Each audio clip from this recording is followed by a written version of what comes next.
All right, y'all, let's get it. I've been wanting to do this video for a minute. Finally got some time to do it now. This is a new lady right here. Now the video, this is called they were watching us since kindergarten. And she always talks about this gateway programs. Her channel is Wicked Mysteries. And even though I just gave y'all everything, it's still gonna be a nut in the comments. What's her channel, D? It's always going to be. That's just the way it is. But anyway, let's hear this young lady speak.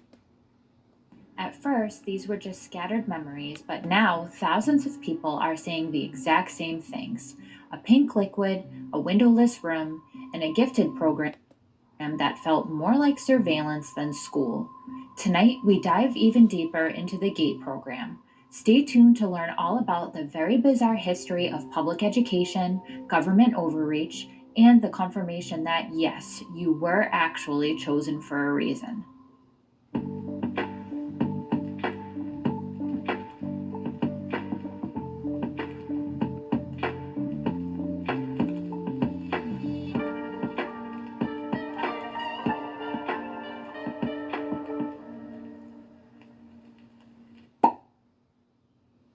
Hello, and welcome back to Wicked Mysterious. And if you're new here, welcome.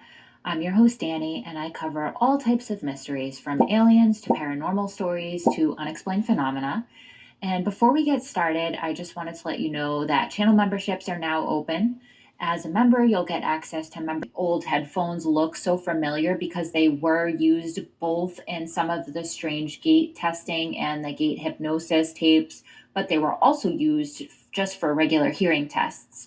I think I can prove that the hearing tests given by the school nurse were normal hearing exams and not related at all to psychic testing or psychic phenomena. These tests use machines called audiometers, which are designed to check for hearing loss, but just in the range of human speech.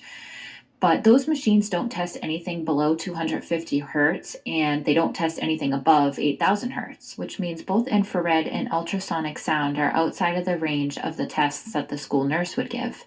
Frequencies below 250 hertz are called Now, comment down below if anybody remember those headsets, because I remember getting those tests when I was in school. infrasound or sub-bass, and they've been linked to altered states of consciousness, disorientation, anxiety, and even sometimes paranormal experiences.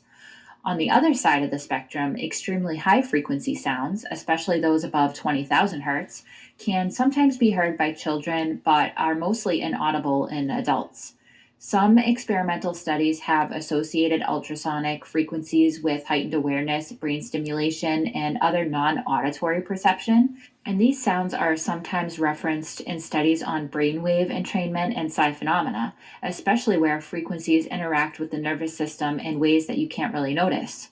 The school hearing machines are not capable of generating or measuring anything in those ranges.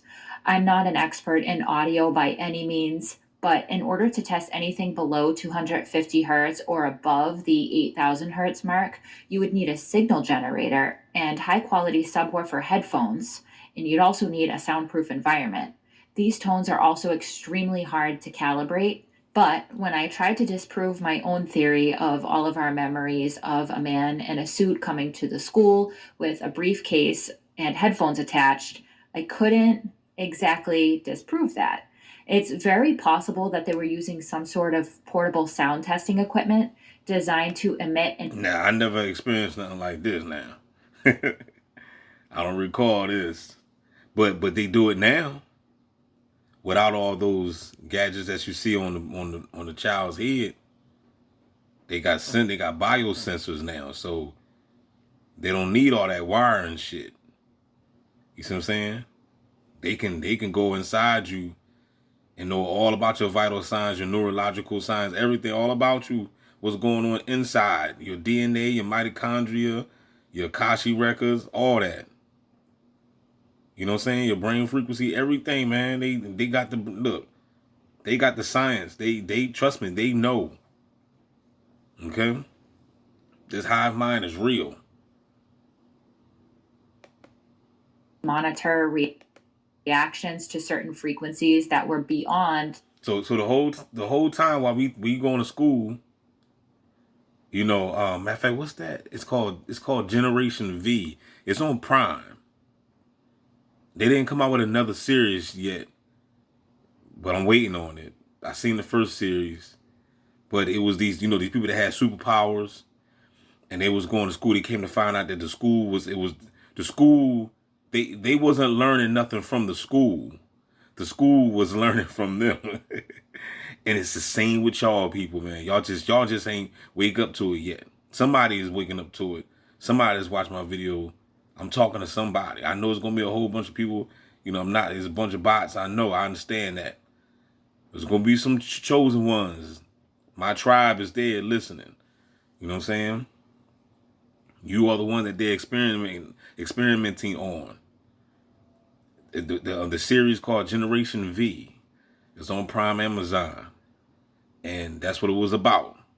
They was in school the whole time they was being studied. It's the same with you, player. You are being studied day by day. So if they're studying you, then you need to be studying them. Who are these people? And what do they want from you? You need to study them. You need to study you. You know what I'm saying? These people know. They know that you are that one. Like that movie. Normal hearing range. In fact, military and intelligence agencies have already developed compact devices capable of producing both infrasonic and ultrasonic sounds. And it's used usually in experimental environments, and they So this is what they doing to the TIs, and not just TIs, it's probably everybody in the world, but especially targeted individuals. This is what they do to us while we sleep, while we woke. They're just tracking and monitoring our brain frequencies all day. All day. And they got you on, your thoughts is on broadcast. You know what I'm saying? You look just like that guy right there. They got a bunch of biosensors in your brain. This is the reason why these people are reading your thoughts. This is the reason why they following you everywhere you go. You can't shake them. They like 10, it seems like they like 10 steps ahead of you. You know what I'm saying? Because your thoughts is all on broadcast. You on the hive mind. Remote neural monitoring. are looking to observe neurological and behavioral responses or even emotional responses. It's also currently being used by military and the police for crowd control. And these machines are very unlike the average audio equipment that you would see in the school nurse's office. They're designed specifically to induce certain states, either calmness, agitation, focus, or altered states of consciousness. So, once again, while I can't prove that our memories are true, I can't disprove the possibility. This brilliant device keeps your home cool. Kids had very normal experiences that weren't nefarious at all, and experiences that were just meant to support children with high intelligence that were beyond what the normal curriculum could offer. But we're not talking about that experience here. We're exploring the thousands of claims of people who were also in GATE or something similar who do not remember what happened to them or have very fragmented memories of psychic testing. We're exploring why people remember the headphones for listening to hypnosis tapes. For starters, I read up on the history of specialized education in the United States, though I know that this is common in other countries as well. The history of this program in the United States, though, is rife with problems, and it's actually an incredibly interesting piece to the puzzle. So, the official narrative of the history of GATE is absolutely wild, and it's not at all what I was expecting to find. So, this all started during the Cold War. The Soviet Union launched Sputnik on October 4th, 1957, and the US government freaked out because it threatened the American ideology that we are the best, most smartest, most coolest country in the world. This threat was absolutely not okay with them, so they responded almost immediately by putting a huge emphasis on education to get American children up to speed with the Soviets. In 1958, Congress passed an act called the National Defense Education Act, and it granted it $1 billion. dollars. They had two goals. The first goal was to advance public education, particularly in the areas of science and math and engineering, with the specific intent to use educated people as defense intelligence. Up until 1958, education was handled at state and local levels, and the passing of the NDEA was the first time the federal government got involved in education. Also, at this time, NASA didn't even have enough trained scientists to compete at all in the space race. There was a shortage of mathematicians, too. They needed people good at math to be computer programmers for the very first computers for the Department of Defense. There were so few mathematicians that the Department of Defense needed all of them, leaving a gap in educators for the next generation. In fact, by the time Apollo 11 launched in 1969, a full generation of students had gone through the NDEA funded programs, and many of NASA's engineers, physicists, computer scientists, and mission planners came from colleges that received NDEA funding. Some had NDEA fellowships or student aid themselves.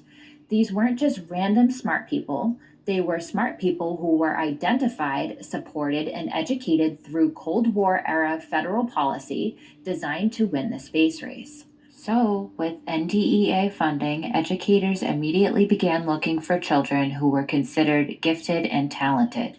Back then, the main qualification to be considered gifted was an IQ of 130. This act did have some positive benefits, as funding helped bring the high school graduation rate from 50% in 1940 to about 75% in 1970. Title 5 of the NDEA is a very interesting clause because it provided funding to hire more guidance counselors for elementary schools.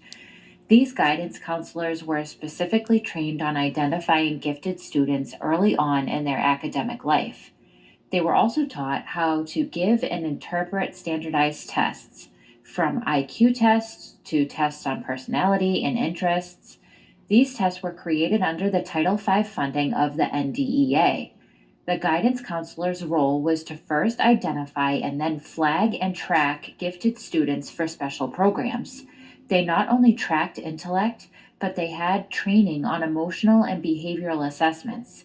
They were also required to report this information to local school boards, state departments of education, and federal agencies, such as the Office of Education. Parents were left entirely in the dark and were often not aware that their children's information was being shared with state and federal officials. They also didn't know that they were given psychological testing or military occupation tracks. In 1974, Congress passed FERPA, the Federal Educational Rights and Privacy Act, which finally gave parents the legal right to see, correct, or even challenge their child's school records. But that did not change the pipeline of children's information from the school system straight to the feds. In 2001, No Child Left Behind forced standardized testing and reporting from all public schools. And that's when they changed the game. They changed the game right there. So what year was that again? Children's information from the school system straight to the feds. In 2001, No Child 2001. 2001? Damn, hold up. I thought they did it before then. It had to been before 2001. Hold Behind only gave parents the legal right to see, correct, or even challenge their child's school records. But that did not change the pipeline of children's information from the school system straight to the feds. In 2001, No Child Left Behind forced standardized testing and reporting from all public schools. Detailed performance on students was sent to state and federal databases, but it mostly contains information about academics. However, also in okay. I thought they were saying that's when the No Child Left Behind Act was issued out. I misunderstood it. I knew that was out before 2001. Information from the school system straight to the feds. In 2001, No Child Left Behind forced standardized testing and reporting from all public schools. Oh, okay. So they just forced standardized testings. Detailed performance on students was sent to state and federal databases, but it mostly contains information about academics. However, also in 2001, the Patriot Act allowed federal agencies to access educational records without consent if it was tied to national security. FERPA was then amended to allow this access. In 2005, the Statewide Longitudinal Data System, or SLDS, was funded by the Department of Education to make a giant tracking database of every child in public schools from preschool through college. They track test scores, attendance, IEPs, behavioral information, and all 50 states have federal grants for this program. Luckily, only about 33 states use them. Meanwhile, 9 more states are ramping up to implement it. They even use personally identifiable data to match records from the Department of Education all the way to college and workforce agencies. They sometimes even use juvenile I mean, how you think how you think the bee's gonna get to know you, man, if he ain't tracking you? He got to track everything you do, player. He got to get to know you. justice systems too.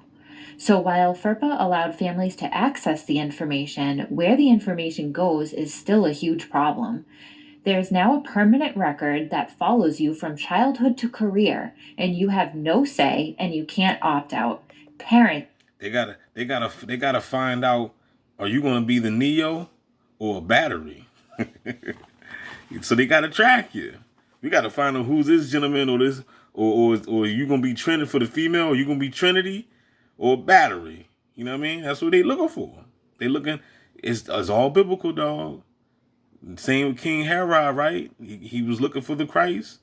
He knew Jesus Christ or Yahuwah, Yahweh Shai, whatever name you want to give him. Emmanuel, the Savior, the Messiah was coming. So what did he do? They started killing all the babies under 2, right? That's Matthew chapter 4, I believe, chapter 2, 3, whatever. Go read your Bible. Ain't nothing new under the sun, player. This is still going on. It's going to always go on as far as I'm concerned. I don't know. is still they sometimes even use juvenile justice systems too. So while FERPA allowed families to access the information, where the information goes is still a huge problem. There's now a permanent record that follows you from childhood to career, and you have no say and you can't opt out. Parents aren't even allowed to opt their children out of it. So remember all those jokes that used to be in old TV shows about this is going on your permanent record? It's actually a real thing. The second thing the NDEA funded was scholarships and college loans. So here's where it gets really, really weird. Before the Department of Education controlled federal student loans, the NDEA did. This act authorized federal funding for grants and loans for college.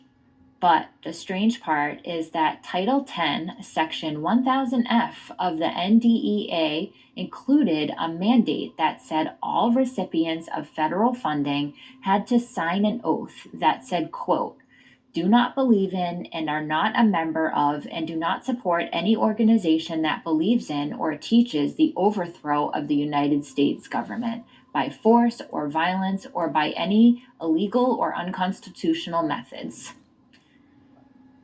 Additionally, the individual had to swear or affirm that they would bear true faith and allegiance to the United States of America. They would fund your education, but only if you used it to benefit the nation and not overthrow it.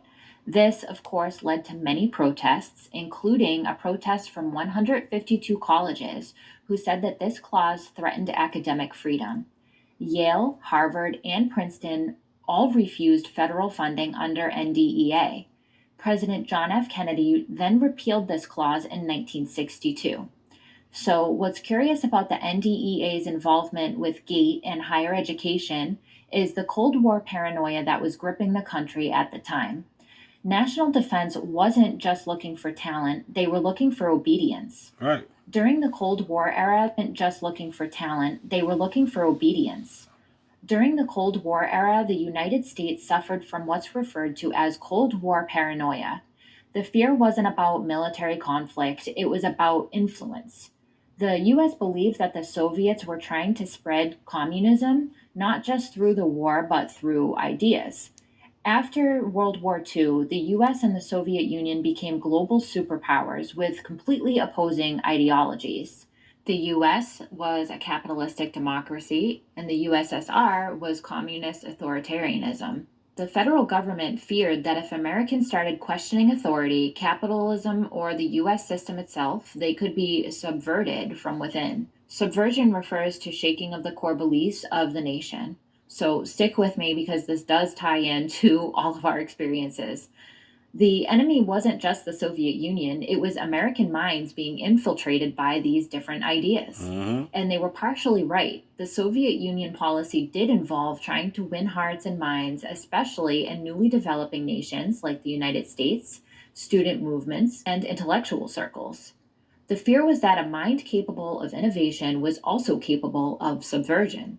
So it wasn't just about developing intelligence, it was about containing it, shaping it, and deciding which kinds of intelligence were acceptable. Facts. In that context, gifted programs weren't just about nurturing talent or intellect, they were also about screening personalities.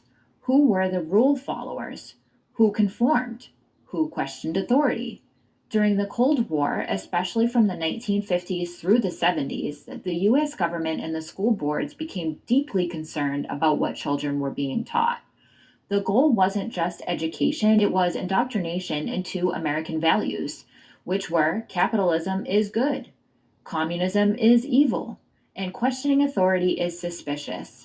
American exceptionalism is to be unquestioned. Textbooks were edited and sanitized to remove controversial or anti establishment content, portray the US as morally superior, again, coolest and best, most smartest country in the world, emphasize obedience, patriotism, and conformity, That's right. glorify our military, capitalism, and the nuclear family, omit or water down civil rights issues, class struggles, or anti war perspectives. And in Lies My Teacher Told Me by James W. Lowen, the author addresses a lot of this. Most American history textbooks You are see written that? to I'm gonna have to avoid look or that address up. it. Is this And in Lies My Teacher Told Me by James W. Lowen, the author addresses Lies my teacher told me. I'm gonna have to look that a up. lot of this. Most They might have an audio book. I be finding audio books, man. That what's the Pell the white horse that I just posted up. That joint fire. American history textbooks are written to avoid controversy, so they leave out anything that challenges the myth of US greatness. This episode is long enough, so I'm not going to list everything that's taken out of our textbooks, but I'm sure you all know about all of that anyway. What happened was conservative school boards pressured publishers to alter content or lose contracts with the Board of Education. The Texas State Board of Education, due to the state's size, had a huge influence on national textbook content. Guess who else was really interested in what children were being taught? The CIA and the FBI. They monitored education, fearing subversive influences from communist or socialist professors and teachers. And if Now you got to ask yourself, why is the CIA and the FBI interested in your kids? Huh? Y'all think this is a game. See, I done told y'all before a long time ago, I said that the alphabet gang, they're motherfucking ETs. They are cloaked, dog. They are lizards, man. These people, go watch the Adjustment Bureau. That's all you gotta do. Watch the movie Adjustment Bureau. How many times I gotta tell y'all?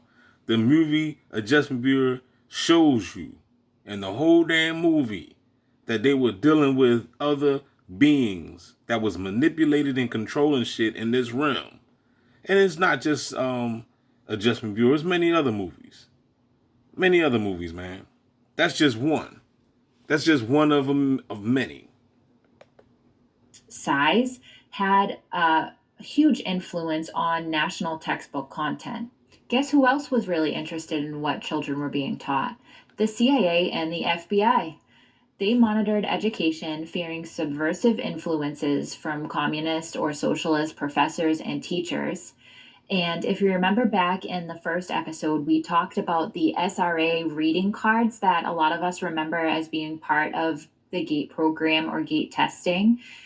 They were made by McGraw Hill. Keep being lazy about. I'm gonna stop it right there, y'all. It's about 25 minutes. Let me know if y'all want to hear a part two. You want to hear part two, man? I'll do a part two. Holla back. Don't forget to like, share, subscribe. $ the Cash App 777. Hook a brother up. Support the real. Shout out to Wicked Mystery. Keep dropping that heat. DB gonna keep dropping that heat. We gonna drop heat together. Holla back, y'all. We out.